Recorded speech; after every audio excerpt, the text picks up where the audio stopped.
Welcome to the Orange Kettlebell Club video blog, your spot for weekly wellness and kettlebell sport performance tips and reviews. Today we have guest Scott Green. Scott, thank you very much for being here. Scott is going to share a little bit about what he's discovered as far as endurance carryover into kettlebell training. You can find Scott in the Los Feliz area near East Hollywood in Los Angeles. So he's the head coach of Level Up Kettlebells, and obviously shirt shout out goes to this guy, Level Up Kettlebell. Thank you so much, Scott, for being here. I appreciate it, man. Thanks for having me in. Absolutely. What can you share with the crew today? Well, what I want to talk about today is just simply don't forget your cardio. Your low level stuff that, unless you're an endurance athlete, you probably find pretty boring. We all like the high intensity, push ourselves all the time.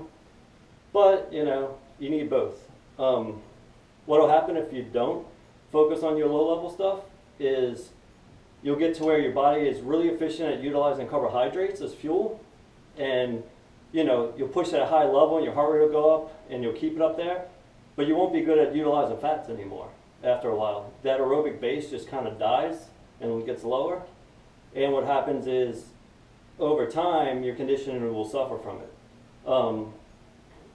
Myself, along with some people I've trained, have had that happen. When I got into this, I got into it from doing martial arts first, which was all explosive, and then I got into kettlebells, and it was all push, push, push. We never worked on that aerobic base. Right. And it just, once we started adding in that low intensity stuff, you can build up that heart rate higher with it to where you can utilize fats at a higher rate. Nice. And once that happens, you can push through harder sets, push longer, and it just helps with everything. Awesome.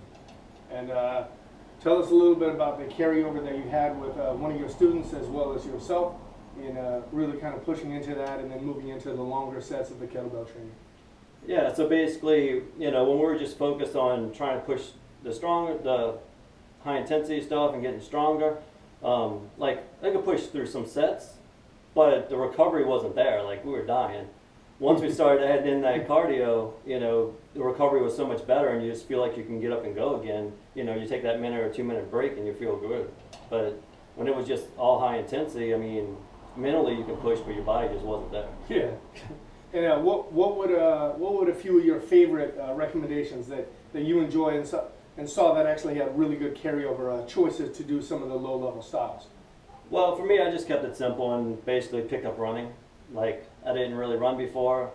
I never really liked, any cardio. I found it boring, to be honest. But, once I recognized what an effect it made and how much better I get because of it, I have to do it. Plain and simple. Awesome. Right on. Cool deal. And concept 2 rowing, if you kind of find your flow on that and don't go too intense, would that be an acceptable style as well? I know it's quite popular. Yeah. I definitely add that in at the end of, on days I do kettlebell work, I'll add that in at the end for, 500 to 2,000 meters, whatever, 3,000 meters. But just a nice slow pace, wearing a heart rate monitor, seeing what I'm keeping it at, and trying to keep it at the levels that I want. But on the in-between days is where I'll put in more running and things like that. Nice. Very cool. Awesome. Thank you so much, Scott. I really appreciate you stopping by the cave. The OKC Cave here in Manhattan Beach. Again, Scott Green, head coach of Level Up Kettlebell. And Scott, let the crew know how they can get in touch with you, how they can find you. I have a website, scottgreen.co, not com, just co. And I'm also on Facebook and Instagram and all that good stuff too. Awesome. Cool. Thanks a lot, brother. Thank you. Until next time. Thanks a lot, guys. I'm Jason Dolby. This is Big Scott Green, and this has been the Orange Kettlebell Club video blog, and we will see you next time.